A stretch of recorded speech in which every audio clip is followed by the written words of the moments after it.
Item ಯಾವುದೇ ಇರಲಿ try ಮಾಡಿ ಆಚಿ ಚಿಕನ್ ಮಸಾಲಾ. ಬಳ್ಳಾರಿಯ ವಿಮ್ಸ್ ಆಸ್ಪತ್ರೆಯೊಳಗೆ ನುಗ್ಗಿದ್ದ ಮಳೆ ನೀರು, ಕಿಟಕಿ ಹಾಗೂ ಖಾಲಿ ಪ್ಯಾಸೇಜ್ ಮುಖಾಂತರವಾಗಿ ನುಗ್ಗಿರೋದು ನೀರು. ರಾತ್ರಿ ಇಡೀ ರೋಗಿಗಳು ಮತ್ತು ಸಂಬಂಧಿಕರ ಪರದಾಟ. ರಾತ್ರಿಯೆಲ್ಲ ಮಳೆ ನೀರನ್ನ ಹೊರಹಾಕಿದ್ದ ಆಸ್ಪತ್ರೆ ಸಿಬ್ಬಂದಿ. ನೋಡಿ, ವಿಪರೀತವಾಗಿ ಮಳೆ ಆಗ್ತಿರೋದ್ರಿಂದ ಏನೆಲ್ಲ ಅವಾಂತರ ಸೃಷ್ಟಿಯಾಗಿದೆ ಅನ್ನೋ. ಬಳ್ಳಾರಿಯ ವಿಮ್ಸ್ ಆಸ್ಪತ್ರೆ ಒಳಗಡೆನೆ ನೀರು ನುಗ್ಗಿಬಿಟ್ಟಿದೆ. ಮಳೆ ನೀರು ನುಗ್ಗಿರುವಂಥ ಹಿನ್ನೆಲೆಯಲ್ಲಿ ಕಿಟಕಿ ಹಾಗೂ ಖಾಲಿ ಪ್ಯಾಸೇಜ್ ಮುಖಾಂತರವಾಗಿ ನೀರು ನುಗ್ಗಿದೆ. ರಾತ್ರಿ ಇಡೀ ರೋಗಿಗಳು ಮತ್ತು ಸಂಬಂಧಿಕರು ಪರದಾಡುವಂಥ ಪರಿಸ್ಥಿತಿ ಇದೆ. ರಾತ್ರಿಯೆಲ್ಲ ಮಳೆ ನೀರನ್ನು ಹೊರ ಹಾಕಿದ್ದಾರೆ ಆಸ್ಪತ್ರೆಯ ಸಿಬ್ಬಂದಿ. ಯಾವ್ಯಾವ ಪರಿಸ್ಥಿತಿಯನ್ನು ಗೆದರಿಸ್ತಾ ಇದ್ದಾರೆ ಜನರು ಅನ್ನೋದು ಇಲ್ಲಿ ಗೊತ್ತಾಗುತ್ತೆ ನೋಡಿ.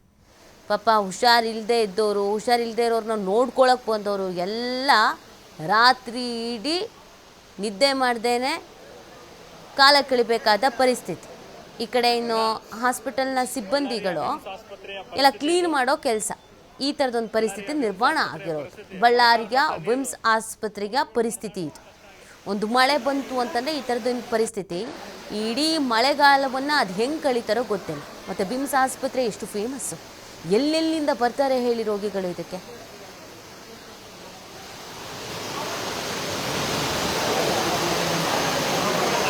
ಅಂದರೆ